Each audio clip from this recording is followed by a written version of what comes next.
La démocratie directe, qui a été imaginée d'abord par Jean-Jacques Rousseau, c'est une démocratie qui est basée sur le référendum populaire. Donc le peuple décide par référendum et des commissaires, d'ailleurs qui ne sont pas des représentants, vont porter le message des citoyens, c'est-à-dire qui a été émis dans le référendum, au niveau d'un gouvernement ou d'un État qui ne fait que d'exprimer en fait la volonté du peuple à travers le référendum. C'est des commissaires. Donc ils n'ont pas leur mot à dire. Ils n'ont absolument aucun mot à dire. Ils vont simplement porter le message des référendums. Dans la démocratie semi-directe, on utilise bien sûr le référendum, mais on y ajoute un certain nombre d'éléments parce que Rousseau pensait que ce système était problématique et était ce qu'il appelle la démocratie pour les dieux. Une des difficultés de gouverner uniquement par référendum, c'est que on a une espèce quelque part de... D'abord, il faut que les référendums ne soient pas manipulés. Donc il faut savoir comment on informe les gens de ça. Donc il faut qu'il y ait une certaine connaissance qui soit donnée de manière raisonnable, de manière juste, de manière équitable aux gens, pour qu'ils puissent prendre la décision d'élaborer un référendum sur une question qui a du sens. Et pour ne pas que ce référendum soit n'ait pas de sens, soit manipulé par une partie de la population qui veut obtenir tel ou tel avantage. Donc le référendum est un outil qui est utile et qui est indispensable, mais il faut pouvoir l'utiliser de manière adéquate.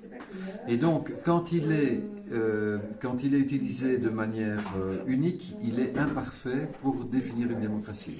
Ok, mais pour RMC, la première chose qui est importante, c'est notamment la liberté de la presse. Ça veut dire que dans ce cas-là, le citoyen, normalement, a une information qui est plurielle. Oui. Et donc on pourrait à ce moment-là se dire pourquoi pas la démocratie directe dans ce cas-là, avec une presse libre. Oui. Alors cela permettrait d'avoir dans l'expression des référendums une diversité sociale.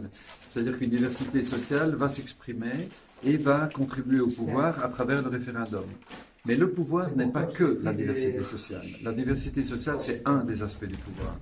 Mais si on reprend la philosophie depuis Platon, par exemple, Platon insiste sur le fait que le pouvoir doit également être nourri par les compétences de la cité, ce que lui appelait les philosophes, parce qu'à l'époque, les philosophes étaient les personnes qui étaient les détenteurs des sciences, de toutes les sciences. La philosophie englobait toutes les sciences, en réalité.